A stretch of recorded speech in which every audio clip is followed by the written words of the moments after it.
Hey, it's Adam. Avalon Auto, Alpharetta, Georgia, AvalonAutoAtlanta.com. Next up, this one's been a project.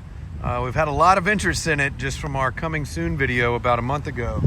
But 2007 Lexus LX470, last year of the 100 series, Cypress green pearl, great service history. This spent the first half of its life, about the first 100,000 miles, up in Charleston, South Carolina, which you don't think of as rusty, but that's a coastal town. So it does have some tinge underneath. Nothing that scares me away from this truck at all. No structural rust at all.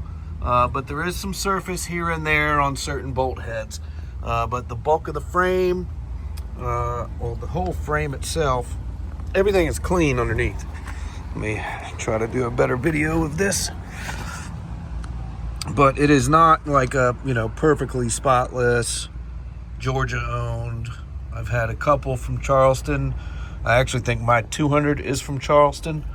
And there is, just this. It's not bad, but there's, it's people from the north will say, oh, you shouldn't even mention that shit. But, people from the south are a lot more sensitive to rust. And this is not a rusty car. It's got some surface under there, and that's from Charleston, South Carolina. Everything else was in Georgia. Great service history. It was due for a lot, so we did a lot. As I said in the coming soon video, basically the front clip got repainted. So front bumper had some damage on it. The last accident on the Carfax was this corner, and the bumper was cracked. Fog light was damaged. Actually had another bumper from an 06 100 series in our attic up there from a build we did a couple years ago. So I reused that bumper. We repainted it. Hood just had some clear coat damage, lots of scratching, no significant damage, but some fading and a lot of rock chips. So they went ahead and repainted the hood, blended into the fenders. There was no damage or anything on the fenders, but it was worth blending in and putting some fresh clear on it. Rear bumper was also repainted. I should have had them redo these moldings too, because they do have a little bit of damage on them, but it's not really worth sending back to paint.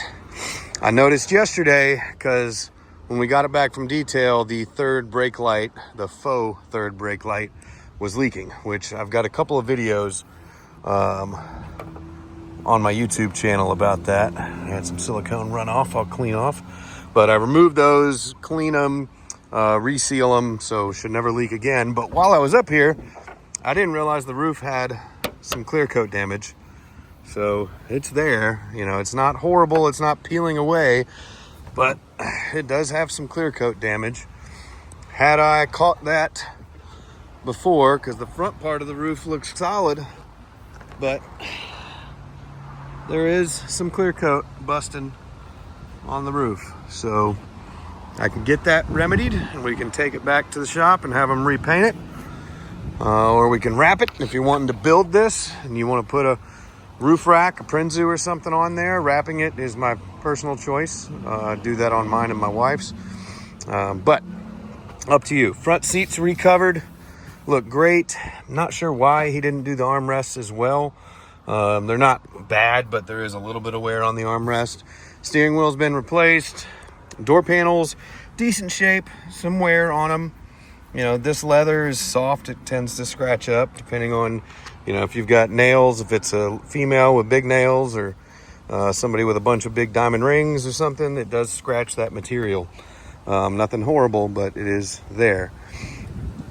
Let's see, back seat we had re-dyed. We did rebuild all the door speakers, so front and rear with the Simply Speaker rebuild kits.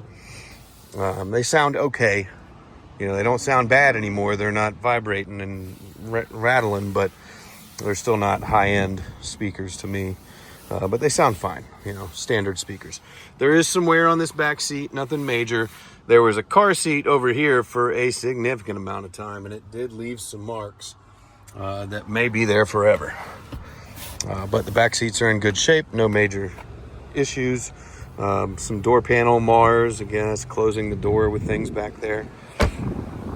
Third row is intact.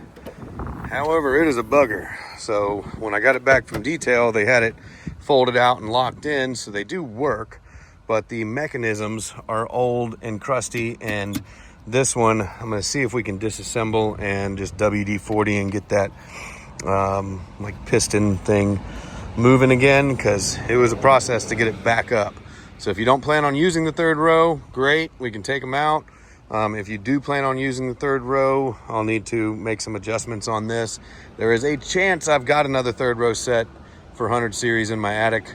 And then if the buyer on that one, because I think that one didn't come with one and I put a set in it, if they don't want it, then we may be able to swap out the third row. But I mean, they're here. This one works okay. This one jams up, but it is functional. And they are in, you know, leather-wise good condition.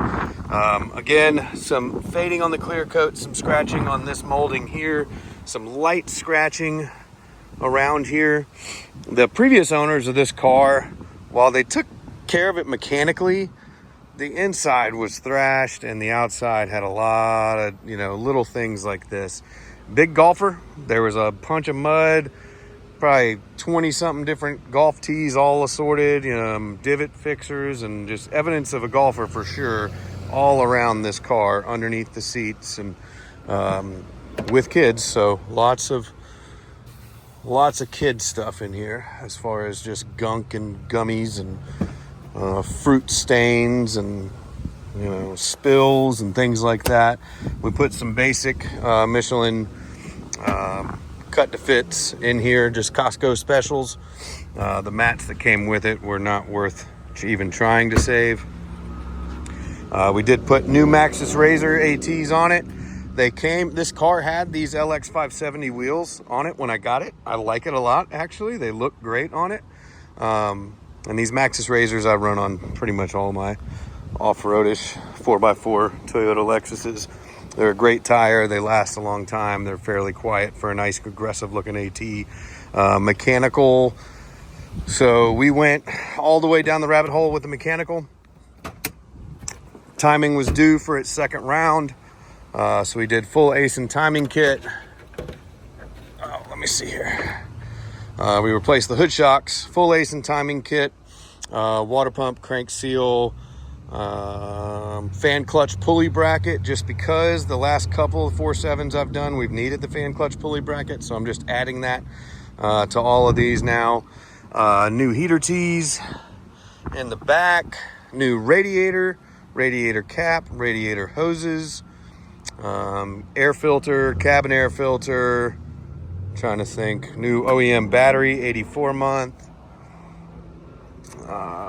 CV axles, steering rack.